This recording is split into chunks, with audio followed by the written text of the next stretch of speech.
তো আপনাদের মতো আমাদের মতো সাধারণ মানুষ যারা, আপনি নিজের একটা গাভী চুল এটা বিক্রি করবেন, মার স্বর্ণের চেন বিক্রি করা হলো, বাবার ভিটে বাড়ির পাশে একটা জমি ছিল, ফসল করতো, ধান চাষ করতো, এটা বিক্রি করে মোটামুটি 15-20 লক্ষ টাকা ব্যবস্থা করে ছেলেকে আমেরিকার জন্য বিদেশ পাঠাবে। ছেলে আগামীকাল সকাল 10টায় ফ্লাইট। সবার কাছ থেকে, আপনাদের কাছ থেকে বিদায় নিয়ে সবার কাছে মাপ চাপ চেয়ে সে আমেরিকার দিকে রওনা করলো, এয়ারপোর্টের দিকে যাচ্ছে। এই ছেলেটা এয়ারপোর্টে যাওয়ার পরে আমেরিকা যাওয়ার জন্য যে পাসপোর্ট করেছিল, কাগজপত্র করেছিল, পাসপোর্ট চুরি হয়ে গেল, কাগজপত্র চুরি হয়ে গেল, চোরারা এগুলো নিয়ে চুরি করে সব আগুনে করে ছাই বানিয়ে ফেলবে।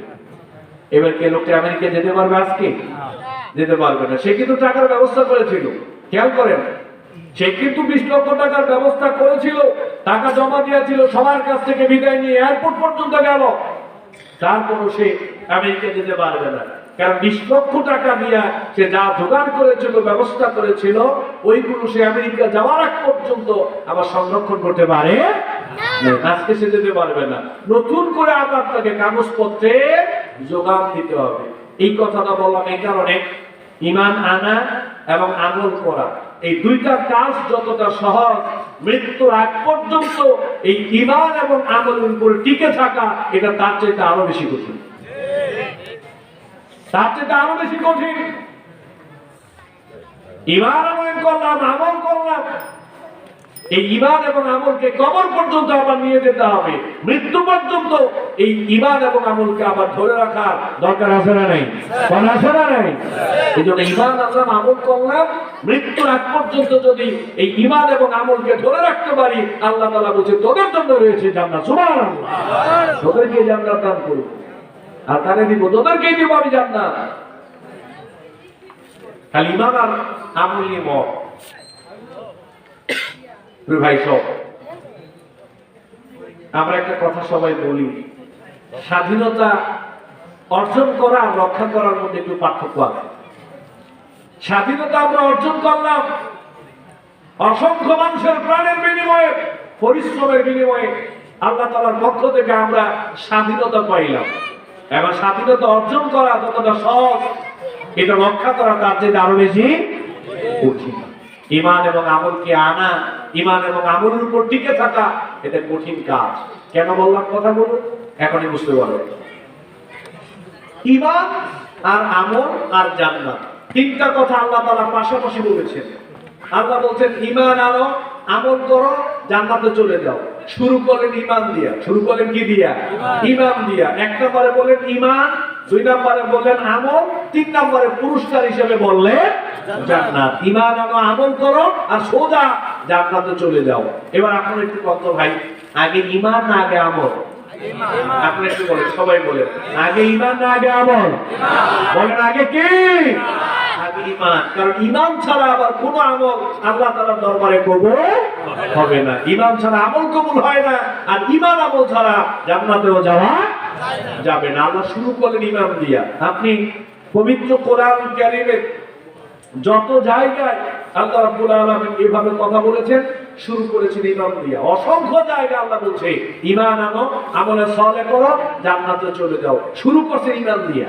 কারণ হাদিসের মধ্যে আসছে, মুসলিমের বর্ণনা, লা তাদখুলু জান্নাতা হাত্তা তুমিনু, লা তাদখুলু জান্নাতা ইল্লা মুমিনুন।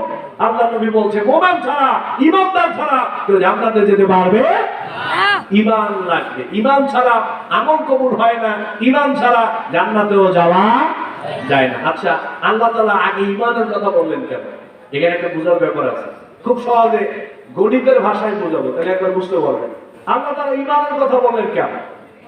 দেখেন, আমি 1 লিখলাম, 1-এর পর একটা শূন্য দিলে কত হয়? যদি আরেকটা শূন্য দিলে কত হয়? 100। এভাবে 1-এর পরে শূন্য দিতে দিতে দিতে দিতে আমি আমেরিকা পর্যন্ত গেলাম। আমেরিকা পর্যন্ত গিয়া আমি ভাইজানকে বললাম, ভাইজান আমি তো 1-এর পরে শূন্য দিতে দিতে এখন আমেরিকা পর্যন্ত আসি, একটু কম্পিউটারে ক্লিক করে দেখেন তো সংখ্যাটা কত হয়। উনি কম্পিউটার নিয়ে, ল্যাপটপ নিয়ে বসে গেলেন। এবার কম্পিউটারে, ল্যাপটপে তিনি ক্লিক করতেছেন। আমি 1-এর পরে সংখ্যার পরে এত শূন্য দিছি, কম্পিউটার নিজেও ধরতে পারতেছে না সংখ্যাটাতে কত হয়েছে। বলে আমাকে বললো, হুজুর আপনি সংখ্যার পরে এত শূন্য দিলেন, কম্পিউটার নিজেও ধরতে পারতেছে না সংখ্যাটা যে কত হয়েছে, এক কাজ করেন সৈন্য কিছু কমান। আমি বললাম আচ্ছা ঠিক আছে, সৈন্য কমানোর দরকার নাই, সামনে থেকে একটাকে মুছে দেন, সংখ্যাটাকে মুছে দেন, এত ঝামেলা করার দরকার নেই। উনি সামনে থেকে একটা মুছে দিলেন, সংখ্যাটা মুছে দিলেন। এবার রেজাল্ট কত হবে? রেজাল্ট কত হবে? 0 হবে। অথচ একটু আগে কম্পিউটার ধরতে পারতেছে না সংখ্যাটা কত হয়েছে, যেই সংখ্যাটা মুছে দিলাম এখন কোটি কোটি সৈন্যের আর কোনো দাম থাকলো না। আচ্ছা কত সংখ্যা ঠিক রেখে সৈন্য কম হলো দাম আছে না নেই? সংখ্যা ঠিক রেখে সৈন্য কম হলেও দাম আছে না নেই? একের পর একটা সৈন্য দিলে কত হয়? 10। আর কোটি কোটি সৈন্যের আগে সংখ্যা না থাকলে কত হয়? 0। এটার দ্বারা আমি এই কথা বোঝাতে চাইলাম, সংখ্যা ছাড়া কোটি কোটি সৈন্যের যেমন কোনো দাম নাই, ঈমান ছাড়া পাহাড় পরিমাণ আমলের কোনো দাম নাই। এই সংখ্যাটা হলো ঈমান। সংখ্যাটা কি? ঈমান। আর সৈন্যগুলো হলো নামাজ, রোজা, হজ, যাকাত, তাহাজ্জুদ, কোরআন তেলাওয়াত, পর্দা, বাবার খেদমত, স্বামীর খেদমত, এগুলো হলো সৈন্য। কিন্তু সংখ্যাটা হলো ঈমান। সংখ্যা আছে, সৈন্য কম হলো দাম আছে। সংখ্যা নাই, পাহাড় পরিমাণ সৈন্যের কোনো দাম নাই। ঈমান ঠিক আছে, আমল কম হলো দাম আছে। ঈমান নাই, পাহাড় পরিমাণ আমলের কোনো দাম নাই। এজন্য আল্লাহ ঈমান দিয়ে শুরু করলেন। আগে ঈমান আনো, ঈমান ঠিক করো। ঈমান ঠিক হলে আমল কম হলেও কাজে আসবে। ঈমান ঠিক নাই, কোন আমল কাজে আসবে না। হাদিসের মধ্যে আসছে, মুসলিম শরীফের কিতাবুত তাহারাতে পবিত্রতা অধ্যায় আসছে, আল্লাহ নবী বলেন লা তুকবালু সালাতুন বিগাইরি তুহুরিন, পবিত্রতা ছাড়া কোন নামাজ আল্লাহ রাব্বুল আলামিন কবুল করে না। আগে পবিত্রতা পরে নামাজ, নাকি আগে নামাজ পরে ওযু? ওযু আগে পরে হলো নামাজ। যার নামাজ কবুল হবে পবিত্রতা থাকলে, তার পবিত্রতা নাই তার কোনো নামাজ আল্লাহ কবুল করে না। আপনাদের এলাকার এক ভদ্রলোক রাত 10টার সময় গিয়ে নামাজে দাঁড়াইছে মসজিদে, আল্লাহু আকবার, ও নামাজে দাঁড়াইছে, 2 রাকাত নফল নামাজের নিয়ত করছে। ভোর 5টা পর্যন্ত সে 2 রাকাত নামাজ পড়ছে। এই 2 রাকাত নামাজে 7 ঘন্টা সময় লাগছে 2 রাকাত নামাজ পড়তে।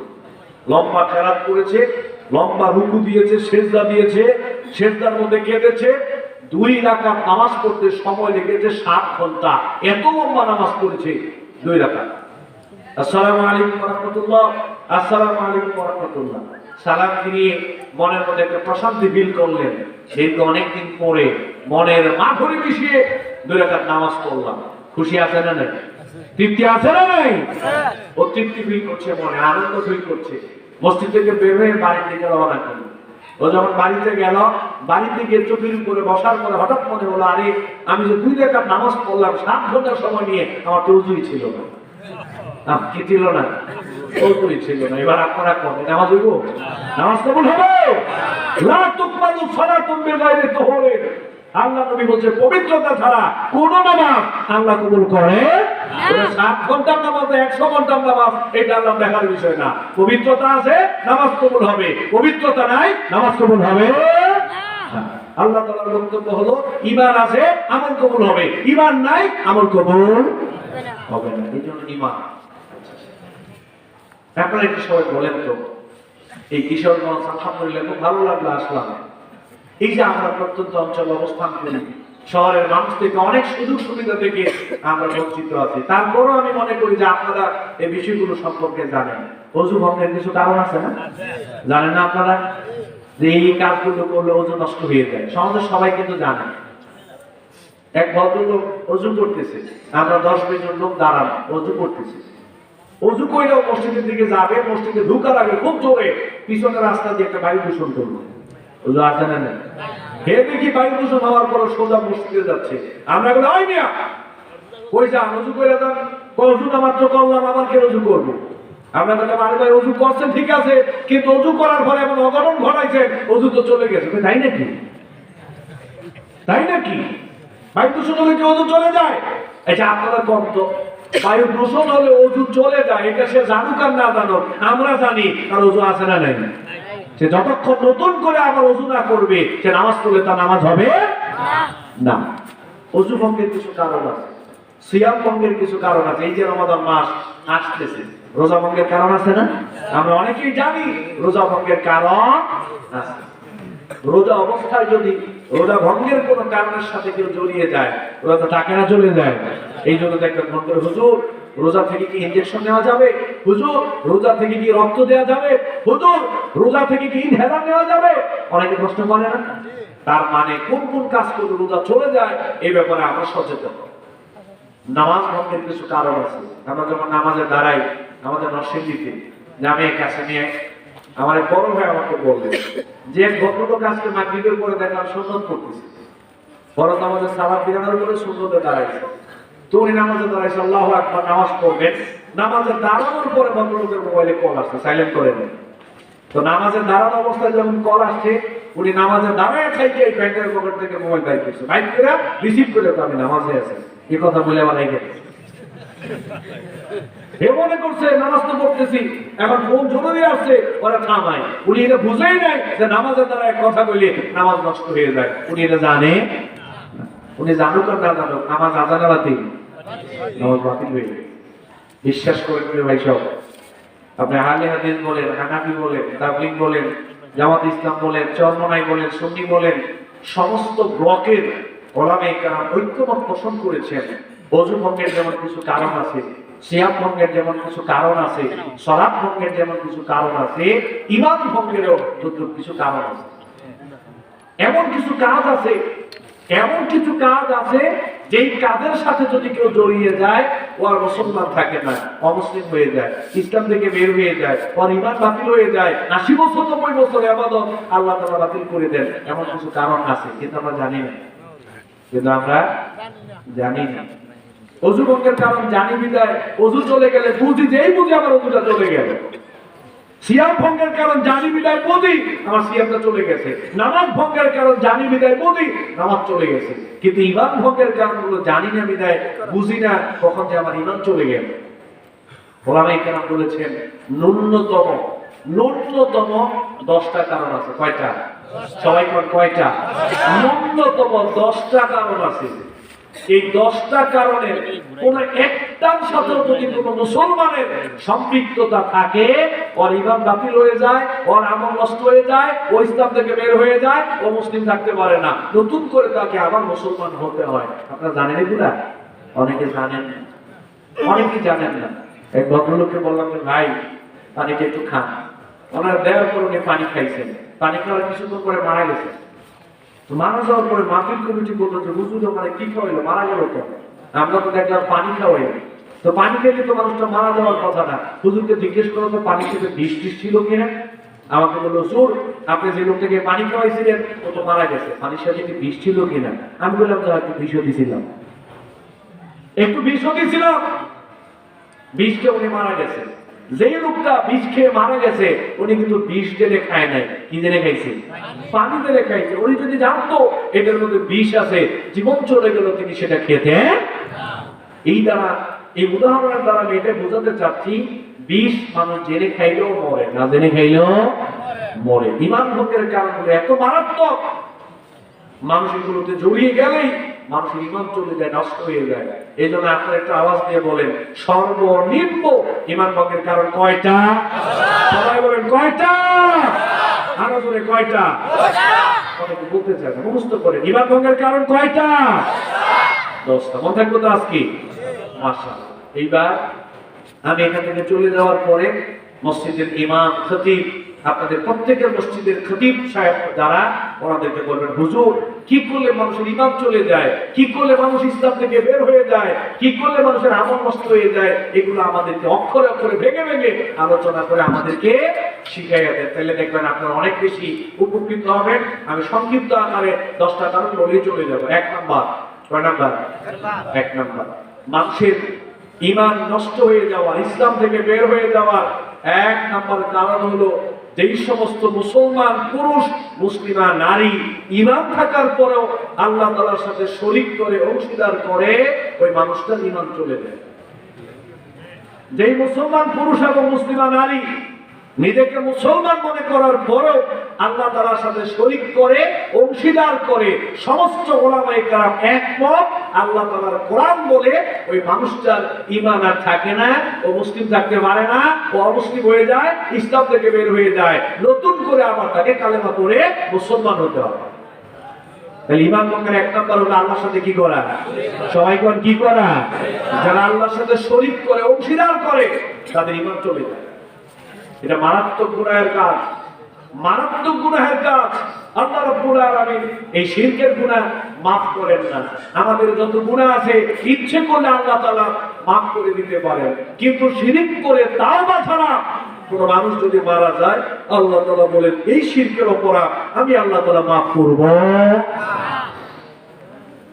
আল্লাহ রাব্বুল আলামিন সূরা নিসার 48 নম্বর আয়াতে জানিয়ে দিলেন, ইন্নাল্লাহা লা ইয়াগফিরু আন ইউশরাকা বিহি ওয়া ইয়াগফিরু মা দুনা যালিকা লিমান ইয়াশা। নিশ্চয় যারা আল্লাহ তাআলার সাথে শরীক করে অংশীদার করে, আল্লাহর সাথে শরীক করে অংশীদার করার পরে তাওবা ছাড়া যদি কোনো মানুষ মারা যায়, আল্লাহ রাব্বুল আলামিন বললেন তাদের এই শিরকের গুনাহ আমি আল্লাহ তাআলা কখনোই মাফ করব না। নাউযুবিল্লাহ।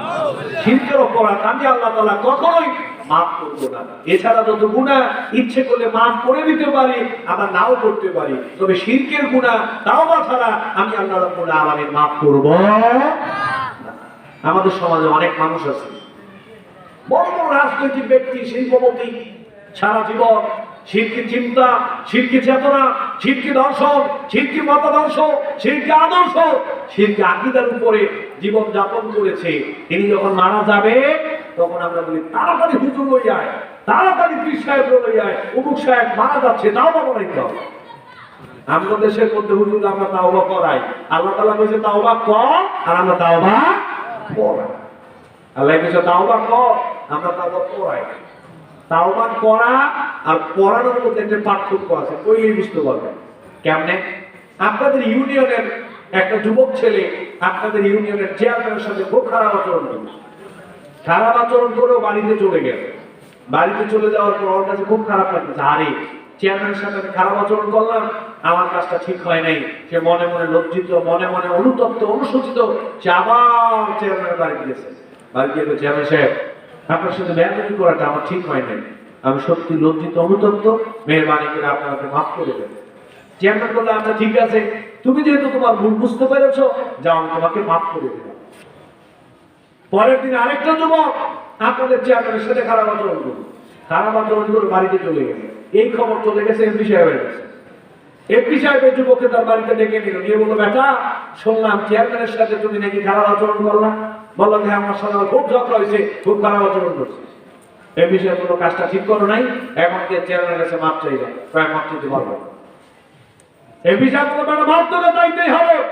যুবক বললো আপনি যতই বলেন না এখন আমি মাপ চাইবো না। এইবার এমপি সাহেব বললো যদি মাপ না চাস তোর খবর আছে।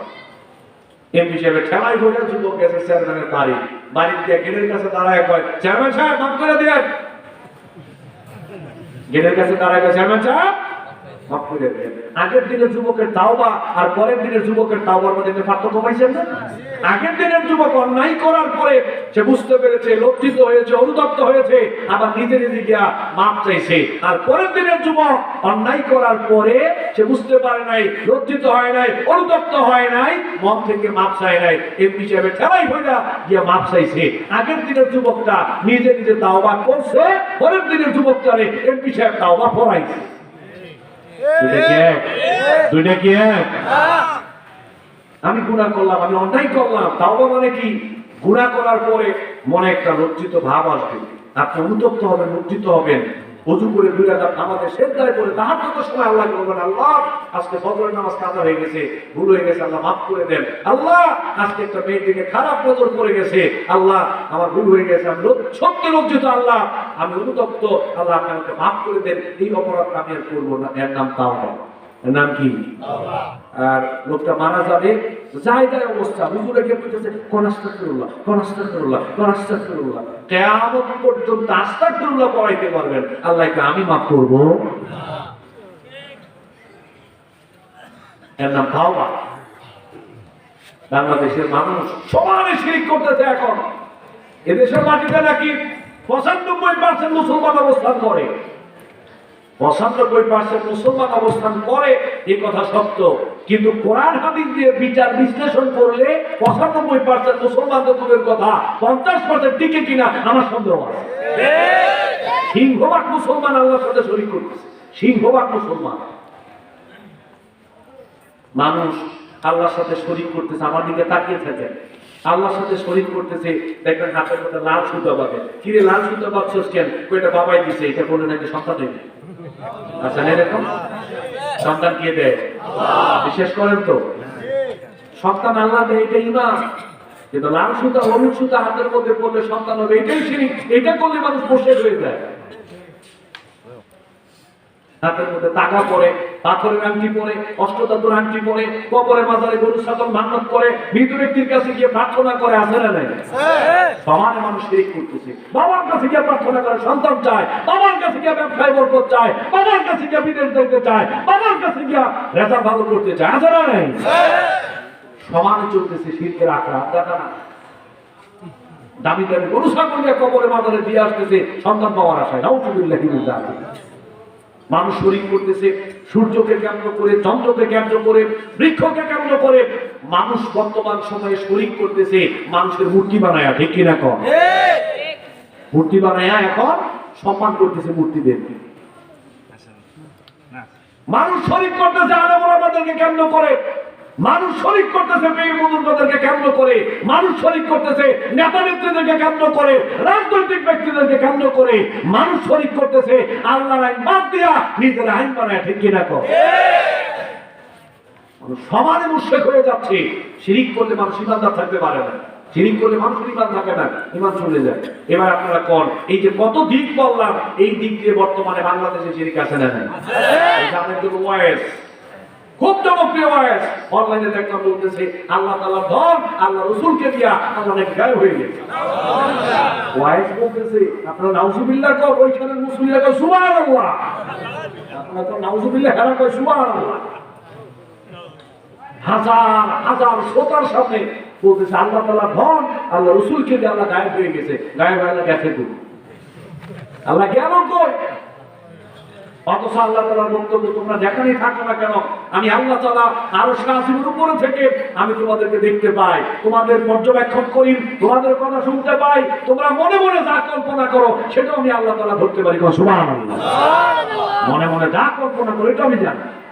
সাত সমুদ্রের তলদেশ থেকে একটা ছোট্ট প্রাণীও যদি আল্লাহ রাব্বুল আলামিনকে ডাক দেয়, আল্লাহ তাআলা বলেন এটাও শুনি, আমি তার ডাকে সাড়া দিই। সুবহানাল্লাহ। আল্লাহ বলে গায়েব হয়ে গেছে। শুধু কি তাই? এরপরে বলছে রসুলের দল খাজা পাইয়া আজমিরে শুয়ে আছে, খাজারে তো দরবার থেকে কেউ ফিরে না খালি হাতে। কোন সুবহানাল্লাহ। এটা সুবহানাল্লাহ বেশি, আপনারা তো নাউযুবিল্লাহ। গতকালকে জুমাবার আমি নারায়ণগঞ্জ জুমা পড়াই, তো জুমা পড়ায় আমি আর আমার ছোট ভাই ও গাড়ি গাইড করতেছে, দুইজন আসতেছি। ও আমাকে বলেছে ভাই ওই যে বাসটার দিকে তাকান। আমি বাসটার দিকে তাকাইলাম, লেখা আছে বাসের উপরে খাজা বাবার দরবার থেকে কেউ ফিরে না খালি হাতে। এই বাস ভর্তি মুসলি যাইতেছে খাজা বাবার দরবার, বাসের সামনে লেখা। এরাও কিন্তু মুসলমান, এরাও কিন্তু মুসলমান, এরাও কিন্তু মুসলমানের কাতারে বাংলাদেশে আছে। খাজা তোমার দরবার থেকে না, কেউ যদি এই কথাও বলে নবী তোমার দরবার থেকে কেউ ফিরে না খালি হাতে, এটা বিশ্বাস করলে মুশরিক হয়ে যাবে। নবী তোমার দরবার থেকে কেউ ফিরে না খালি হাতে, নবীকে নিয়ে বললো মুশরিক হয়ে যাবে। বলতে হবে এটা হবে ঈমান, আল্লাহ তোমার দরবার থেকে কেউ ফিরে না, এটা হলো ঈমান। এটা কি? এবার বর্ণনা নেন, তিরমিজির বর্ণনা, তিরমিজি শরীফের হাদিস। আল্লাহ নবী বলছেন ইদা সাআলতা ফাসআলিল্লাহ, তোমরা যা কিছু চাইবা কার দরবারে চাইবা? ঠিক এখন কার কাছে চাইবা? আল্লাহর কাছে চাইবা। এছাড়া কোন মৃত ব্যক্তির কাছে কোন প্রার্থনা করা যাবে না। ভাই সব মানুষ নানান দিক দিয়ে এখন আল্লাহ তাআলার সাথে শরীক করতেছে, শরীক করার মাধ্যমে মানুষ ঈমান আমল নষ্ট করে ফেলতেছে। আপনাদেরকে সাবধান থাকতে হবে, খুব সাবধান থাকতে হবে। আল্লাহ তাআলা শিরকের গুনাহ মাফ করবেন না। আমার এক ভদ্রলোক একদিন কইল, হুজুর আপনি যে ওয়াজ করলেন আল্লাহ তাআলা শিরকের গুনাহ মাফ করবে না, মাফ কেন করবে না? আল্লাহ এত দয়াশীল, আল্লাহ এত দয়াশীল, এত ক্ষমাশীল, আল্লাহ তাআলা সব মাফ করতে পারে, শিরকেটা মাফ করবে না কেন? কোন শিরকের সাথে আল্লাহ এত শত্রুতা কেন? আমার কি মানে সিংহের এক ভদ্রলোক, আমি বললাম বিয়ে করছেন নি? হ্যাঁ বিয়ে করছি। আমি বললাম বউটা কেমন? বউ তো মাশাআল্লাহ অনেক সুন্দর, খুব ভালো একজন স্ত্রী পাইছি, আল্লাহ নিয়ামত পাইছি। আমি বললাম ভাই বউরে ভালোবাসেন কেমন? বউরে আমি অনেক ভালোবাসি। আমি বললাম ভালোবাসার পরিমাণটা কেমন? আমি আমার বউকে এত ভালোবাসি, একদিন না দেখতে থাকতে পারি না, একদিন না দেখলে আমি আমার বউকে থাকতে পারি না। আমি বললাম আপনার বউ কি দৈনন্দিন জীবনে চলাচল করতে গিয়ে আপনার সাথে কোনো সমস্যা হয় না, ভুল ত্রুটি করে না? হ্যাঁ, আমার স্ত্রী আমার সাথে অনেক ভুল করে, অনেক সমস্যা হয়, কিন্তু বউটার আমি এত ভালোবাসি, ভালোবাসার তুলনায় আমার কাছে তার এই ভুল কিচ্ছু না, সব মাফ করে দিই, মাফ খাওয়ার আগে মাফ করে দিই, কারণ তার আমি অনেক ভালোবাসি। আমি বললাম ভাই এখান থেকে বাড়িতে গিয়ে যদি দেখেন আপনার এই ভালোবাসার দিদি আরেকটা পর পুরুষ নিয়ে আপনার বিছানায় শুয়ে আছে, এভাবে একদিন, এভাবে 2 দিন, এভাবে 1 সপ্তাহ, অথবা আপনার এই প্রাণের স্ত্রী আরেকটা পর পুরুষের কাঁধে হাত রেখা পার্কে ঘুরতেছে, কাঁধে কাঁধ রেখে, কাঁধে হাত রেখে গার্ডেনে ঘুরতেছে, পরকে লিপ্ত আছে, এটা যদি আপনি দেখেন এবং জানতে পারেন, আপনি কি করবেন? কম তখন একটু রাগ করছে। আমি বললাম রাগ করি না, উত্তরটা দেন।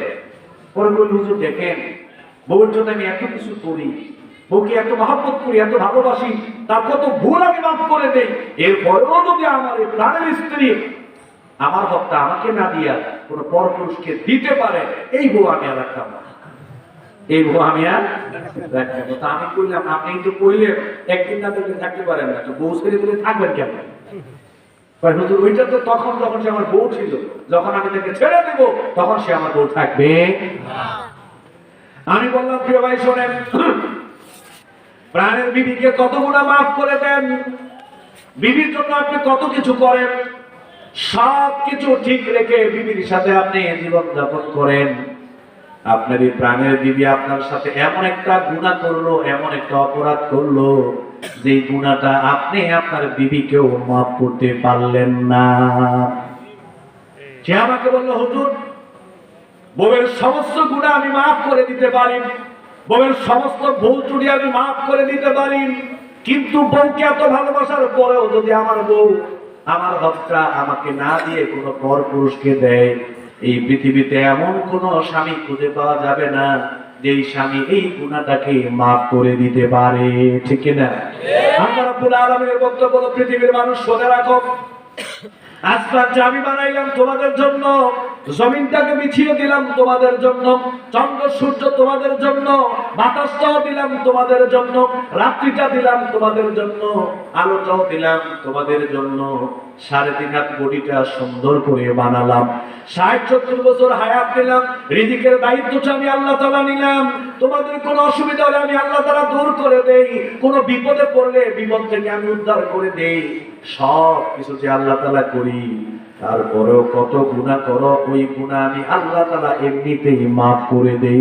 ও আমার বান্দা বান্দীরা শোনো, এত কিছু আমি আল্লাহ করার পরেও যদি, এত কিছু আমি আল্লাহ তাআলা করার পরেও যদি তোরা আমি আল্লাহর হকটা আমাকে না দিয়া কবরকে দাও, বাবাকে দাও, আলেম ওলামাদেরকে দাও, নেতা নেত্রীদেরকে দাও, কোন ব্যক্তিকে দাও, কোন বস্তুকে দাও, আমি আল্লাহ তাআলা এত কিছু করলাম, এত কিছু করার পরেও যদি তোরা আমি আল্লাহ তাআলার হক নষ্ট করতে পারো, বান্দারে সব গুনাহ আমি আল্লাহ মাফ করে দিতে পারি, কিন্তু এই নাফরমানি আমি আল্লাহ তাআলা মাফ করব না।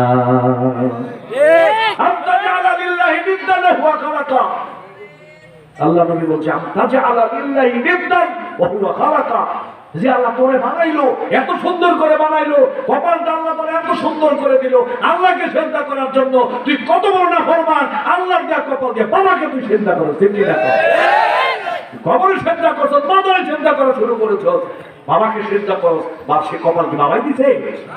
কপালটা আল্লাহ দিয়েছে, আল্লাহ ছাড়া কারো সামনে এই কপালকে নত করা যাবে না। খবরদার সাবধান, শিরিক করা যাবে না। এই যে আমরা এখানে যে মানুষগুলো বসে আছি, আমি যদি প্রশ্ন করি ভাই আপনারা কি চান না যে নবী আমাদের জন্য শাফাত করুক? চাই কি চাই না? কে না চায় বলেন তো? একজন লোক দেখেন যে নবী শাফাত লাগবে না বলে, যে জীবনে কোনোদিন ভালো কাজ করে না সেও বলে যে নবীর শাফাত লাগবে, ঠিক কি না? হাদিসের মধ্যে আছে, তিরমিজির বর্ণনা, লম্বা হাদিস, মাকামে মাহমুদের কাছে আল্লাহর নবী সিজদায় পড়ে থাকবেন, সিজদায় পুরো উম্মতের জন্য আল্লাহ রাব্বুল আলামিনের হাবিব কান্নাকাটি করবেন, এক পর্যায়ে আল্লাহ তাআলা বলবেন হাবিব মাথা উঠান, হাবিব আপনি মাথা উঠান, কি চাইবেন চান আপনাকে দেওয়া হবে, আপনি সুপারিশ করেন, আপনার সুপারিশকে আমি আল্লাহ তাআলা কবুল করে নেব।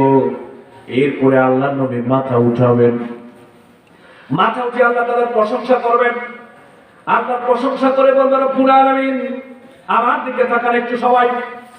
আল্লাহ নবী বলবে রব্বুল আলামিন, দুনিয়ায় থাকতে যারা সরিষার দানা পরিমাণ ঈমান, গমের দানা পরিমাণ ঈমান, জবের দানা পরিমাণ ঈমান, অণু পরিমাণ ঈমান, পরমাণু পরিমাণ ঈমান নিয়ে যারা মৃত্যুবরণ করতে পেরেছিল, রব্বুল আলামিন আজকে আপনি তাদের সবাইকে মাফ করে দেন। সুবহানাল্লাহ, সবাইকে আপনি মাফ করে দেন।